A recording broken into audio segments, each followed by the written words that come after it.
Chapter 3. The Catalans. Beyond a bare, weather-worn wall, about 100 paces from the spot where the two friends sat looking and listening as they drank their wine, was the village of the Catalans. Long ago this mysterious colony quitted Spain and settled on the tongue of land on which it is to this day. Whence it came no one knew, and it spoke an unknown tongue. One of its chiefs, who understood Provençal, begged the commune of Marseille to give them this bare and barren promontory, where, like the sailors of old, they had run their boats ashore. The request was granted, and 3 months afterwards, around the 12 or 15 small vessels which had brought those gypsies of the sea, a small village sprang up. This village, constructed in a singular and picturesque manner, half Moorish, half Spanish, still remains and is inhabited by descendants of the first comers, who speak the language of their fathers. For 3 or 4 centuries they have remained upon this small promontory, on which they had settled like a flight of seabirds, without mixing with the Marseillaise population, intermarrying and preserving their original customs, and the costume of their mother country, as they have preserved its language. Our readers will follow us along the only street of this little village, and enter with us one of the houses which is sunburned to the beautiful dead-leaf colour peculiar to the buildings of the country, and within coated with whitewash like a Spanish posada. A young and beautiful girl, with hair as black as jet, her eyes as velvety as the gazelle's, was leaning with her back against the wainscot, rubbing in her slender, delicately moulded fingers a bunch of heath blossoms, the flowers of which she was picking off and strewing on the floor. Her arms, bare to the elbow, brown and modelled after those of the Arlesian Venus, moved with a kind of restless impatience, and she tapped the earth with her arched and supple foot, so as to display the pure and full shape of her well-turned leg, in its red cotton, grey and blue clocked stocking. At 3 paces from her, seated in a chair which he balanced on 2 legs, leaning his elbow on an old worm-eaten table, was a tall young man of 20 or 22, who was looking at her with an air in which vexation and uneasiness were mingled. He questioned her with his eyes, but the firm and steady gaze of the young girl controlled his look. "You see, Mercedes," said the young man, "here is Easter come round again. Tell me, is this the moment for a wedding?" "I have answered you 100 times, Fernand, and really you must be very stupid to ask me again." "Well, repeat it. Repeat it, I beg of you, that I may at last believe it. Tell me for the 100th time that you refuse my love, which had your mother's sanction. Make me understand once for all that you are trifling with my happiness, that my life or death are nothing to you. Oh, to have dreamed for 10 years of being your husband, Mercedes, and to lose that hope, which was the only stay of my existence." "At least it was not I who ever encouraged you in that hope, Fernand," replied Mercedes. "You cannot reproach me with the slightest coquetry. I have always said to you, I love you as a brother, but do not ask from me more than sisterly affection, for my heart is another's. Is not this true, Fernand?" "Yes, that is very true, Mercedes," replied the young man. "Yes, you have been cruelly frank with me, but do you forget that it is among the Catalans a sacred law to intermarry?" "You mistake, Fernand. It is not a law, but merely a custom. And I pray of you, do not cite this custom in your favour. You are included in the conscription, Fernand, and are only at liberty on sufferance, liable at any moment to be called upon to take up arms. Once a soldier, what would you do with me, a poor orphan, forlorn without fortune, with nothing but a half-ruined hut and a few ragged nets, the miserable inheritance left by my father to my mother, and by my mother to me? She has been dead a year, And you know, Fernand, I have subsisted almost entirely on public charity. Sometimes you pretend I am useful to you, and that is an excuse to share with me the produce of your fishing, and I accept it, Fernand, because you are the son of my father's brother, because we were brought up together, and still more because it would give you so much pain if I refuse her.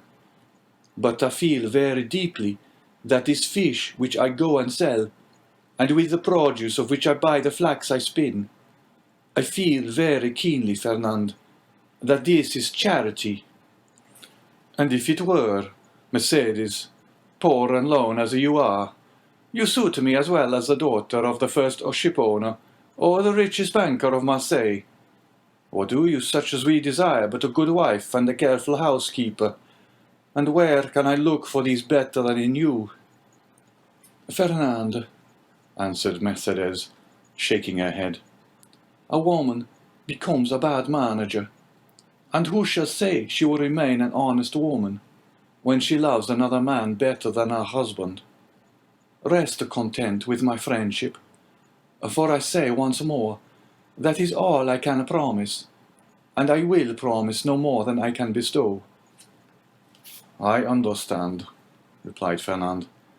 You can endure your own wretchedness patiently, but you are afraid to share mine.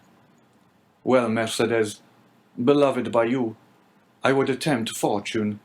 You would bring me good luck, and I should become rich. I could extend my occupation as a fisherman, might get a place as clerk in a warehouse, and become in time a dealer myself. You could do no such thing, Fernand. You are a soldier, and if you remain at the Catalans, it is because there is no war. So remain a fisherman, and contented with my friendship, as I cannot give you more. Well, I will do better, Mercedes. I will be a sailor, instead of the costume of our fathers, which you despise. I will wear a varnished hat, a striped shirt, and a blue jacket with an anchor on the buttons. Would not that dress please you? What do you mean? Asked Mercedes, with an angry glance. What do you mean? I do not understand you. I mean, Mercedes, that you are thus harsh and cruel with me, because you are expecting someone who is thus attired. But perhaps he whom you await is inconstant, or if he is not, the sea is so to him. Fernand, cried Mercedes, I believed you were good-hearted, and I was mistaken. Fernand, you are wicked to call your aid jealousy and the anger of God. Yes, I will not deny it. I do await and I do love of him of whom you speak, and if he does not return, instead of accusing him of the inconstancy which you insinuate, I will tell you that he died loving me and me only. The young girl made a gesture of rage. I understand you, Fernand.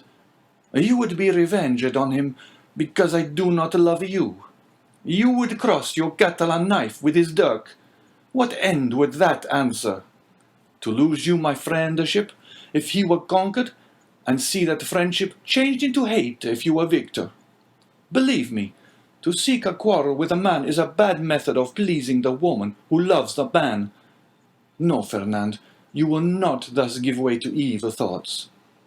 Unable to have me for your wife, you will content yourself with having me for your friend and sister.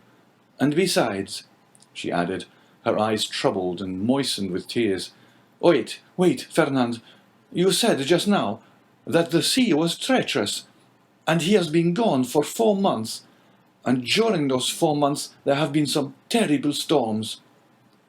Fernand made no reply, nor did he attempt to check the tears which flowed down the cheeks of Mercedes, although for each of these tears he would have shed his heart's blood. But these tears flowed for another.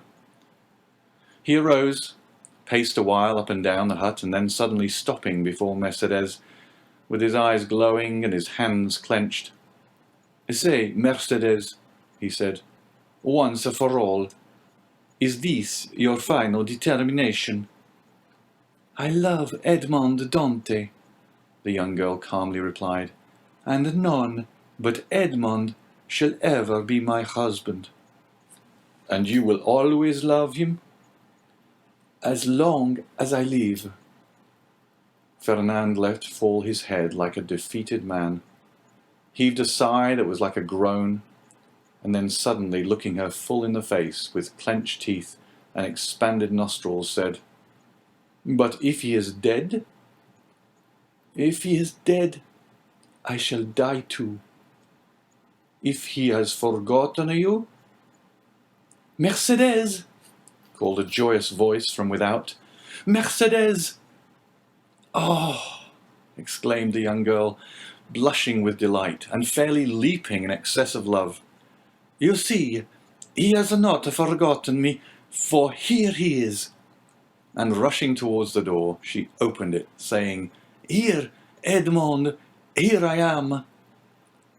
Fernand, pale and trembling, drew back like a traveller at the sight of a serpent, and fell into a chair beside him. Edmond and Mercedes were clasped in each other's arms. The burning Marseille sun, which shot into the room through the open door, covered them with a flood of light. At first they saw nothing around them.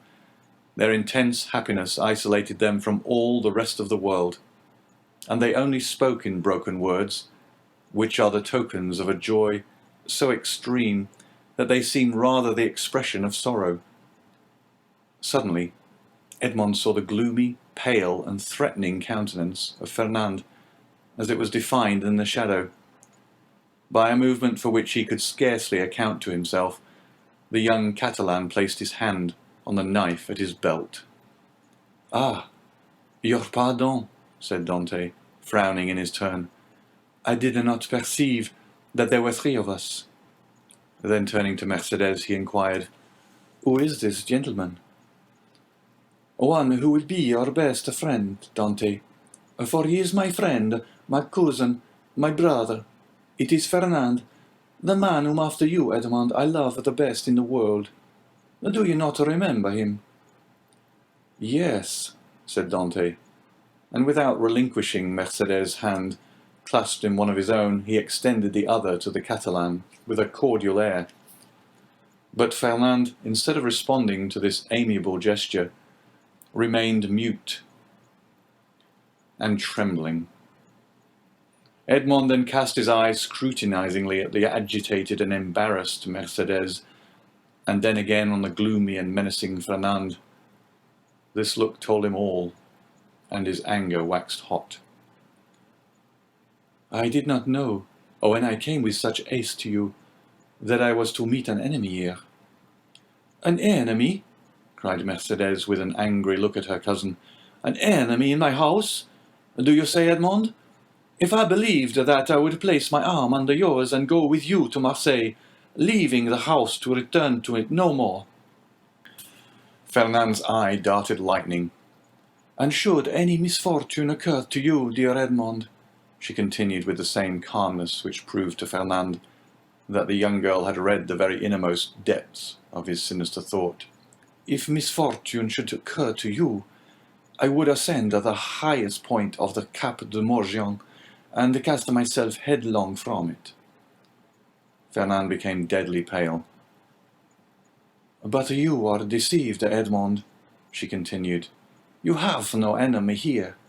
There is no one but Fernand, my brother, who would grasp your hand as a devoted friend."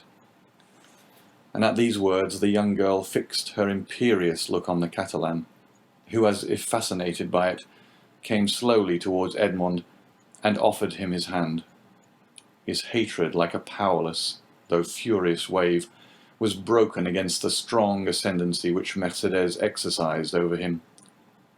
Scarcely, however, had he touched Edmond's hand, than he felt he had done all he could do, and rushed hastily out of the house. "Oh!" he exclaimed, running furiously and tearing his hair. "Oh, who will deliver me from this man? Wretched, wretched that I am!" "Hallo, Catalan!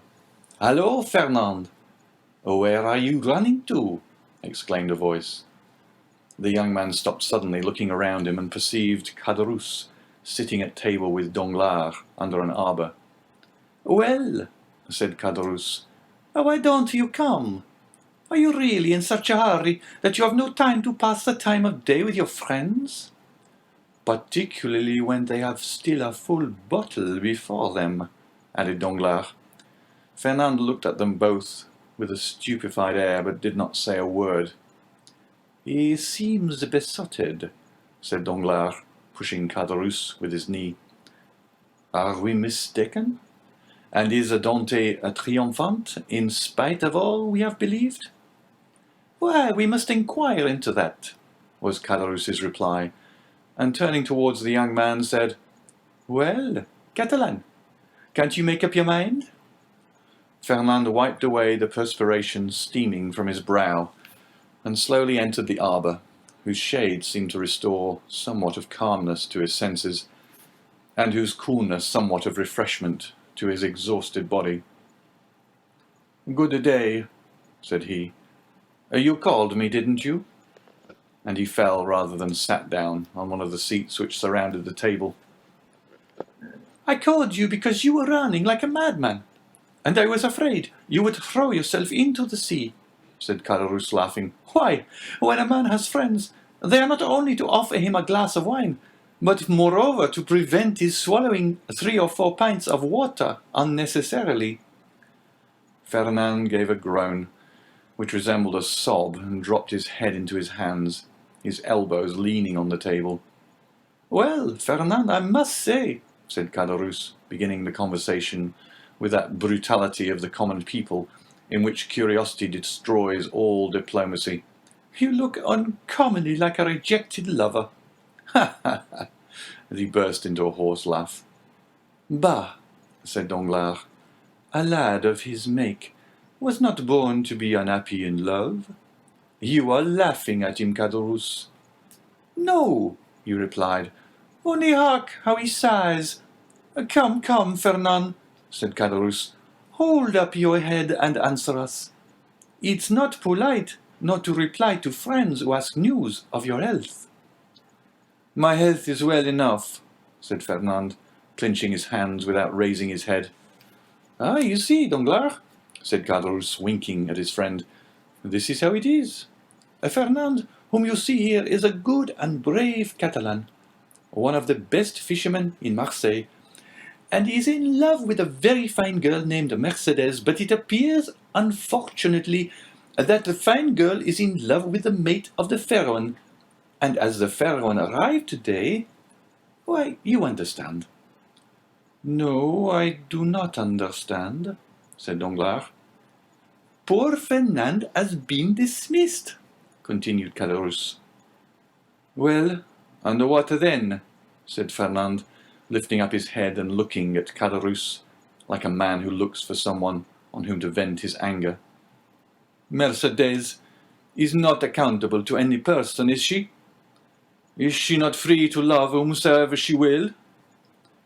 "Oh, if you take it in that sense," said Caderousse, "it is another thing. But I thought you were a Catalan, and they told me the Catalans were not men to allow themselves to be supplanted by a rival. It was even told me that Fernand especially was terrible in his vengeance."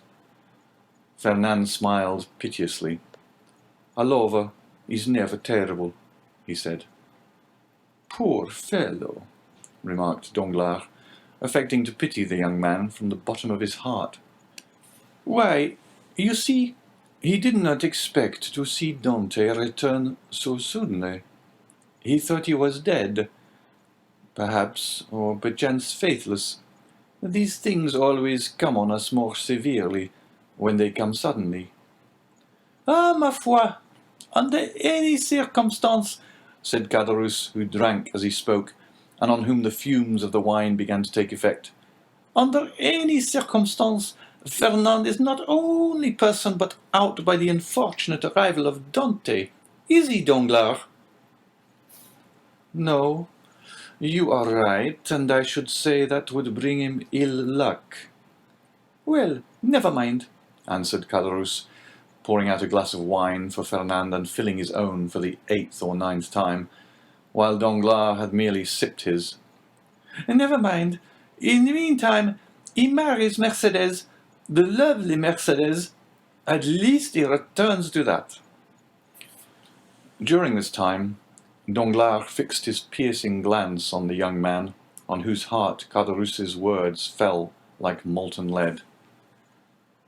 "And when is the wedding to be?" he asked. "Oh, it is not yet fixed," murmured Fernand.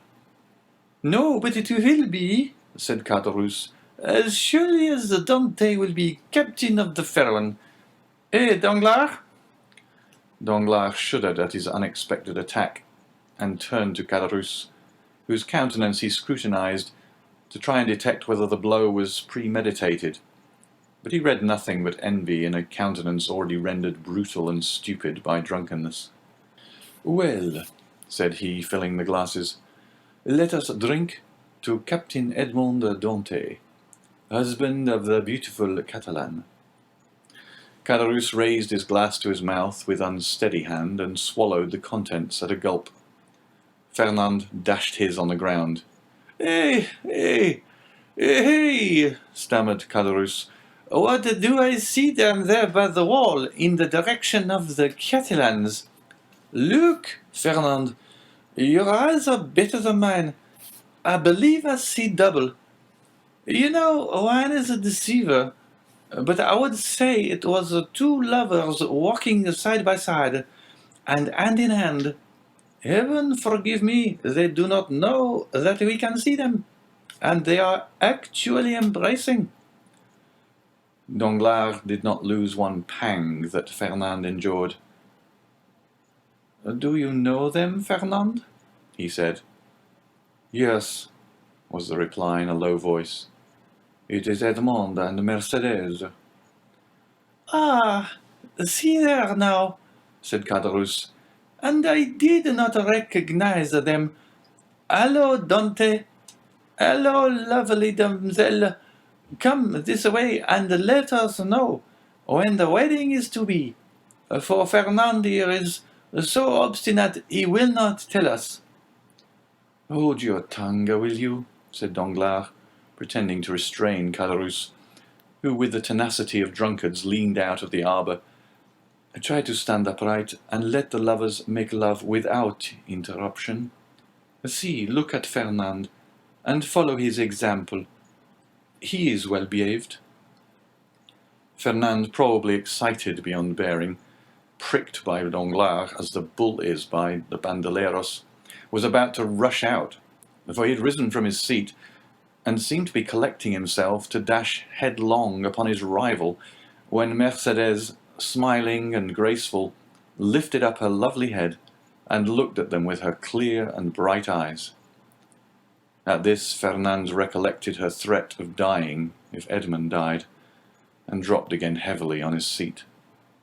Danglars looked at the two men, one after the other, the one brutalized by liquor, the other overwhelmed with love. "I shall get nothing from these fools," he muttered, "and am very much afraid of being here between a drunkard and a coward. He is an envious fellow, making himself boozy on wine, when he ought to be nursing his wrath. And here is a fool who sees the woman he loves stolen from under his nose, and takes on like a big baby. Yet this Catalan has eyes that glisten like those of the vengeful Spaniards, Sicilians, and Calabrians, and the other has fists big enough to crush an ox at one blow. Unquestionably, Edmond's star is in the ascendant, and he will marry the splendid girl. He will be captain too, and laugh at us all. Unless—" a sinister smile passed over Danglars' lips. "Unless I take a hand in the affair," he added. "Hello!" continued Caderousse, half rising, and with his fist on the table. "Hello, Edmond! Do you not see your friends, or are you too proud to speak to them?" "No, my dear fellow," replied Dante, "I am not proud, but I am happy, and happiness blinds, I think, more than pride." "Ah, very well, that's an explanation," said Caderousse. "How do you do, Madame Dante?" Mercedes curtsied gravely and said, "That is not my name, and in my country it bodes ill fortune, they say, to call a young girl by the name of a betrothed before he becomes her husband. So call me Mercedes, if you please." "We must excuse our worthy neighbor, Caderousse," said Dante. "He is so easily mistaken." "So then, the wedding is to take place immediately, Monsieur Dante?" said Danglars, bowing to the young couple. "As soon as possible, Monsieur Danglars. Today all preliminaries will be arranged at my father's, and tomorrow or next day at latest, the wedding festival here at La Réserve. My friends will be there, I hope, that is to say, you are invited, Monsieur Danglars, and you, Caderousse." "And Fernand?" said Caderousse with a chuckle. "Fernand, he too is invited?" "My wife's brother is my brother," said Edmond, "and we, Mercedes and I, should be very sorry if he were absent at such a time." Fernand opened his mouth to reply, but his voice died on his lips, and he could not utter a word. "Today the preliminaries, tomorrow or next day the ceremony? You are in a hurry, Captain."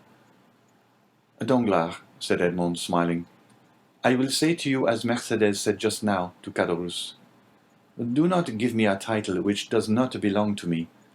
That may bring me bad luck." "Your pardon," replied Danglars. "I merely said you seemed in a hurry. And we have lots of time. The Pharaoh cannot be under way again in less than 3 months." "We are always in a hurry to be happy, Monsieur Danglars. For when we have suffered a long time, we have great difficulty in believing in good fortune. But it is not selfishness alone that makes me thus in haste. I must go to Paris." "Really? To Paris? And will it be the first time you have ever been there, Dante?" "Yes." "Have you business there?" "Not of my own. The last commission of poor Captain Leclerc, you know to what I allude, Danglars. It is sacred. Besides, I shall only take the time to go and return." "Yes, yes, I understand," said Danglars. And then in a low tone he added, "To Paris, no doubt to deliver the letter which the Grand Marshal gave him. This letter gives me an idea, a capital idea. Dante, my friend, you are not yet registered #1 on board the good ship Pharaoh." Then turning toward Edmond, who was walking away, "A pleasant journey," he cried. "Thank you," said Edmond, with a friendly nod, and the two lovers continued on their way, as calm and joyous as if they were the very elect of heaven. End of chapter 3.